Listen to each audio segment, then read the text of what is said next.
صل على رسوله الكريم أما بعد فأعوذ بالله من الشيطان الرجيم بسم الله الرحمن الرحيم قل لا أسألكم عليه أجرا إلا المودة في القربى صدق الله العظيم وبلغنا رسوله النبي الأمين المكين الكريم ونحن على ذلك لمن الشاهدين والشاكرين والذاكرين والحمد لله رب العالمين. آئیے سب سے پہلے ہم آپ مل کر بارگاہ رسالت میں جھنڈا لگا کر عقیدت و محبت کے ساتھ گنبد خضرا میں آرام فرمانے والے آقا، لمبے لمبے ہاتھوں سے بھیک دینے والے داتا، مولا ان کے مولا، علی کے اخی، علی جن کے اخی، سیدہ کے بابا، حسنین کے نانا، حضور جناب پاک احمد مجتبی محمد عربی روحنا پتا صلی اللہ تعالی علیہ وسلم کی بارگاہ مقدسہ میں جھک جھک کر باواز بلند درود پاک کی داریاں نچاور کر اور پڑھ اللہم صلی علی سیدنا محمد وعلی آل سیدنا محمد جد الحسن والحسین وبارک وسلم صلاۃ و سلام علیک یا سیدی حبیبی یا رسول اللہ صلی اللہ تعالی علیہ وسلم. بیدم یہی تو پانچ ہیں مقصود کائنات، بیدم یہی تو پانچ ہے مقصود کائنات، خیر النساء حسین و حسن مصطفیٰ علی، خیر النساء حسین و حسن مصطفیٰ علی. میرے دوستو، غالباً 4-5 جمعہ سے ہم ماداد کربلا کا ذکر سن رہے تھے، جس میں گزشتہ جمعہ میں ہم نے یہاں تک سنا تھا کہ کربلا کے بعد کیا ہوا اور وہ قافلہ عبید اللہ بن زیاد کے پاس تک پہنچا. خیر اللہ نے زندگی بخشی تو اس پر میری آگے گفتگو ہوگی، لیکن فی الحال جن کا مہینہ شروع ہو چکا ہے، ماہ سفر یعنی ماہ امام حسن، جس کی آج 11 تاریخ یعنی دوسرا جمعہ اور 11 تاریخ ہو چکی ہے، اور انشاءاللہ اللہ نے چاہا تو قریب ایک آنے والے جمعہ کے بعد کے پھر جمعہ میں انشاءاللہ آج میں جن کا ذکر کرنے والا ہوں انہی کی بارگاہ میں انشاءاللہ حاضری ہونے والی ہے. اللہ رب العزت ہم سب کو ان کی بارگاہوں کی حاضری نصیب فرمائے اور ہماری حاضریوں کو، ہماری غلامی کو، ان کے در سے ہماری جو عقیدت و محبت ہے ان کو اللہ رب العزت انہی کے توسل سے ان کی بارگاہ میں ہماری عقیدتوں کو قبول و مقبول فرمائے. اور یہ ذکر جو ہے وہ حال دور میں، دور حاضر میں اس ذکر کی ضرورت ہے، کیونکہ یہ ذکر وہ ہے جو کئی ایک کی حقیقتوں کو واضح فرما کر کھول دیتا ہے. یعنی جو دبی لچی چھپی چھپائی باتیں آج رکھی گئی ہیں، ان ساری باتوں کو یعنی حقانیت والی سچی باتوں کو کھول کر نچوڑ لا کر ایک واضح، جیسے انسان اپنی نگاہوں سے سورج کی روشنی کو دیکھتا ہے کہ سورج کی روشنی زمین پر آ چکی ہے، رات ہوتے ہی چاند کی روشنی کو دیکھتا ہے، اسی طرح کربلا کی تاریخ کو، امام حسن مجتبی کے زندگی کی تاریخ، ان کے ساتھ ہوئے واقعات اور انہوں نے نبھایا ہوا کردار، کربلا سے پہلے کربلا کس طرح شروع ہوئی اس کی حقانیت کو چاند اور سورج کی طرح روشن کر دیتا ہے. کہ یزید نے یہ کارنامہ کب سے شروع ہوا تھا؟ نسلوں میں.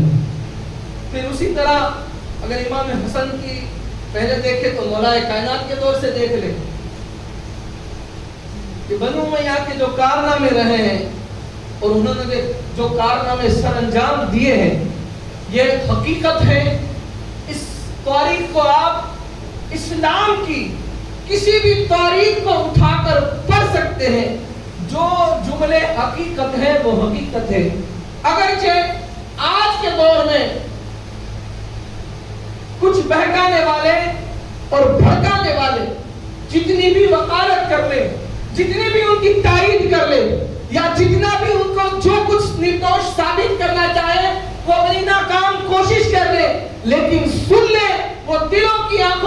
اور کانوں سے سن لے, دلوں کی آنکھوں کو کھول کر دیکھ لے اور اپنے کانوں کو کھول کر اس جملوں کو, اس بات کو, اس تاریخ کو کہ جس کو سنی علماء نے لکھا ہے بلکہ مفسر اور محدثین نے لکھا ہے کہ سراہار طور پر بلا شبہ یہ خاندان یعنی اموی خاندان قصوروار ہے اور قصوروار ہے, اس میں کوئی شک نہیں.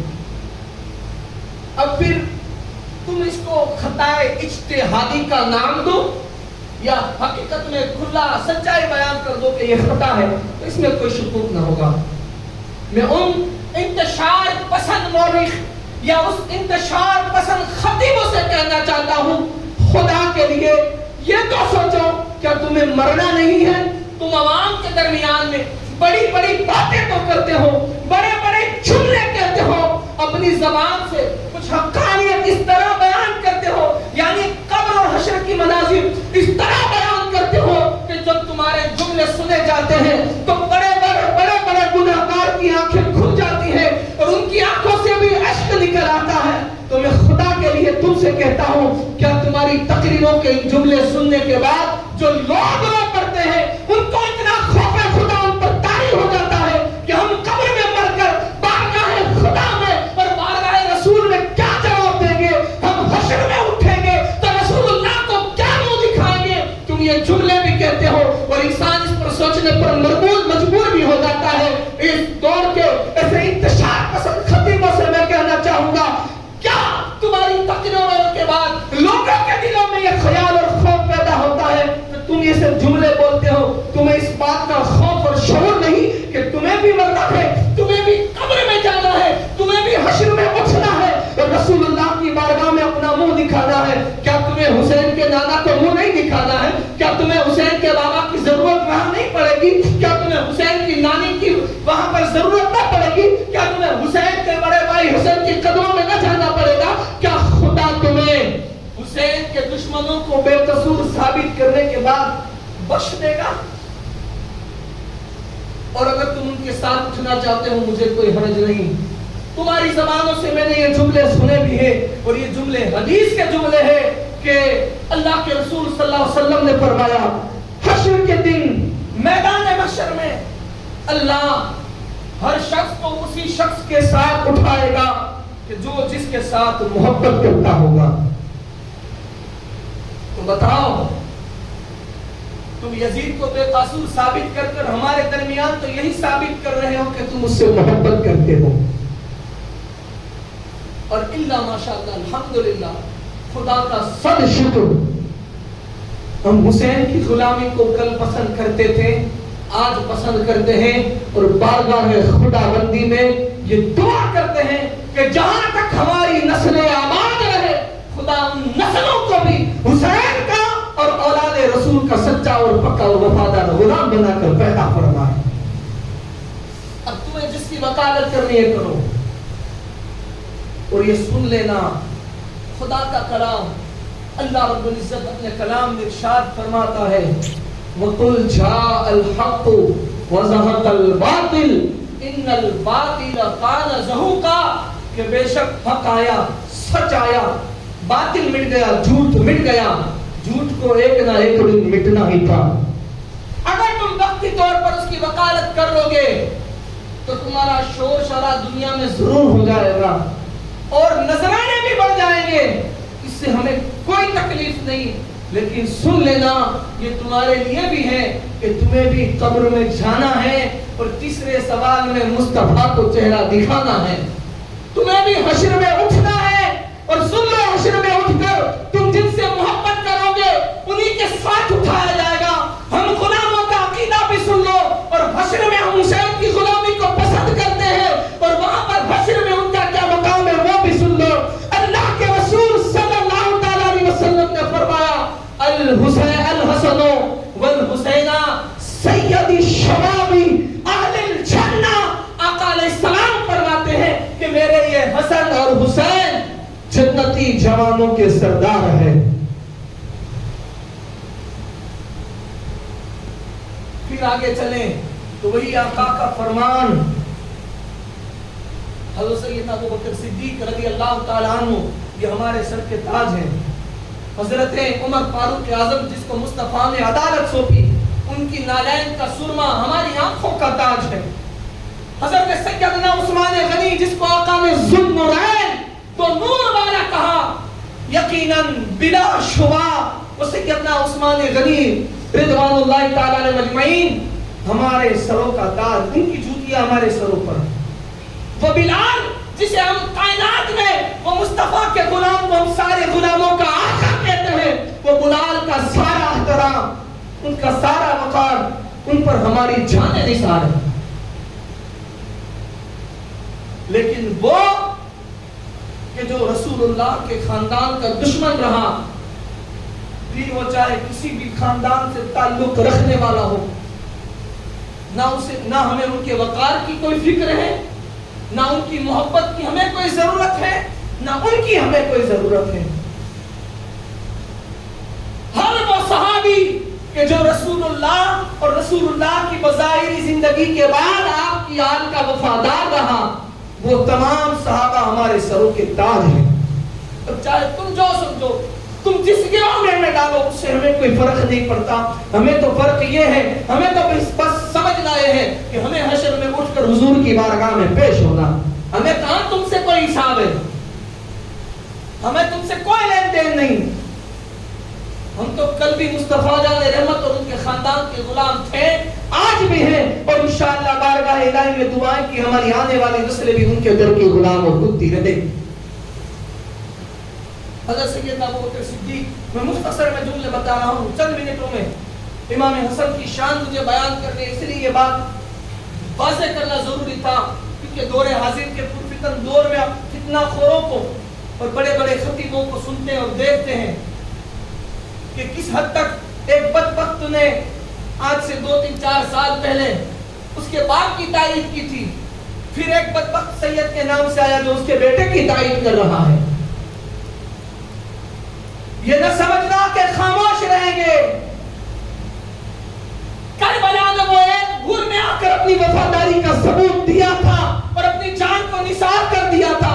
آج لاکھوں کروڑوں حور غلامان حسین کی شکل میں دنیا میں موجود ہے اور انشاءاللہ اپنی جانوں کو نثار کرتے رہیں گے. وسیع حسن اور حسین کے بارے میں حضور نے فرمایا یہ دونوں جنتی جوانوں کے سردار ہیں. ان کے بابا کی بارگاہ میں چلیں. حضرت ابوبکر صدیق رضی اللہ تعالیٰ عنہ مولا کائنات ہیں. حضرت ابوبکر صدیق رضی اللہ تعالیٰ عنہ نے مسکرائے. مولا کائنات نے پوچھا ابوبکر تم کس لیے مسکرا رہے ہو، کیا وجہ ہے؟ مجھے دیکھ کر آپ کی زبانوں پر، آپ کے لبوں پر اتنی مسکراہٹ. آقا علیہ الصلوۃ والسلام کی زبان کی جملے حضرت ابوبکر نے کہا یا علی میں کیوں نہ مسکراؤں، میں نے اللہ کے رسول صلی اللہ علیہ وسلم کی زبان سے یہ سنا ہے. کون کہہ رہا ہے؟ کون کہہ رہا ہے؟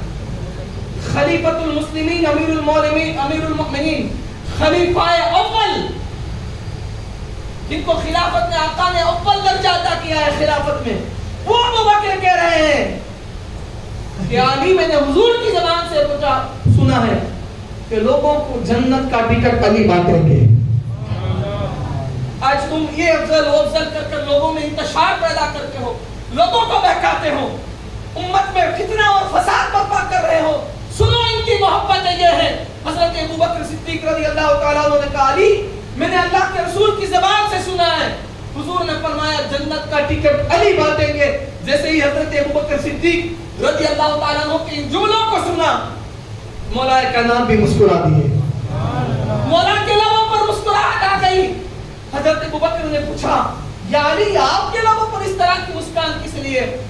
مولا کائنات نے فرمایا اے ابوبکر آقا نے مجھے یہ بھی کہا ہے علی تم اسی کو جنت کا ٹکٹ عطا کرنا کہ جس کے دل میں ابوبکر کی محبت ہو. یہ ان کی محبتیں ہیں، یہ ان کی عقیدتیں ہیں، اور آج تم امت کو ادھر ادھر میں بانٹ رہے ہو. جیسے ہی ذکر علی کیا، ذکر اہل بیت کیا، یہ صرف یہی کرتے رہتے ہیں. آؤ خبیثوں میں تمہیں بتاتا ہوں، آؤ وارث دیوا کی بارگاہ میں، آؤ گلبرگہ خواجہ بندہ نواز کی بارگاہ میں، آؤ بابا فرید الدین کی بارگاہ میں، آؤ صابر کلیری کی بارگاہ میں، آؤ ہندوستان کے شہنشاہ خواجہ معین الدین چشتی کی بارگاہ میں، آؤ قطب الدین کی بارگاہ میں.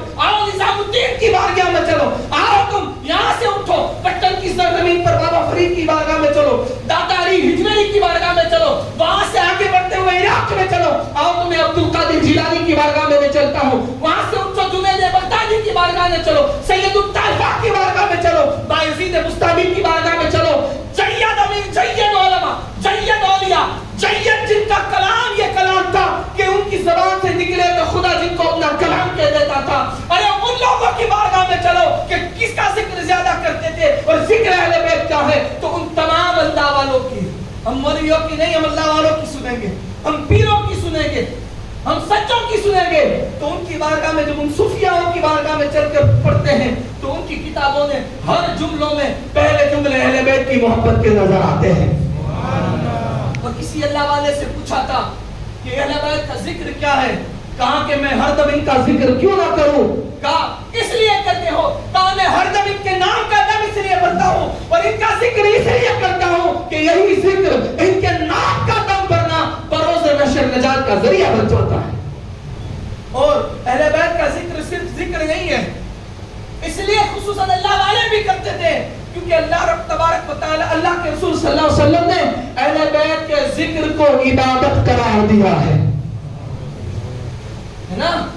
کلام قرآن کا ذکر کرنا کیا ہے بتاؤ, بولو نا, عبادت ہے نا. قرآن پڑھنا عبادت ہے یا نہیں, بولیے آپ, ہے نا. قرآن دیکھنا عبادت ہے یا نہیں, تو پھر قرآن میں جس کا ذکر ہو ان کا ذکر کرنا عبادت ہوگا یا نہیں. یہ میں نہیں کہتا ہوں, قرآن نے فرمایا جو خطبے کے بعد میں نے پڑھا, قُلْ لَا أَسْأَلُكُمْ عَلَيْهِ أَجْرًا إِلَّا الْمَوَدَّةَ فِي الْقُرْبَى.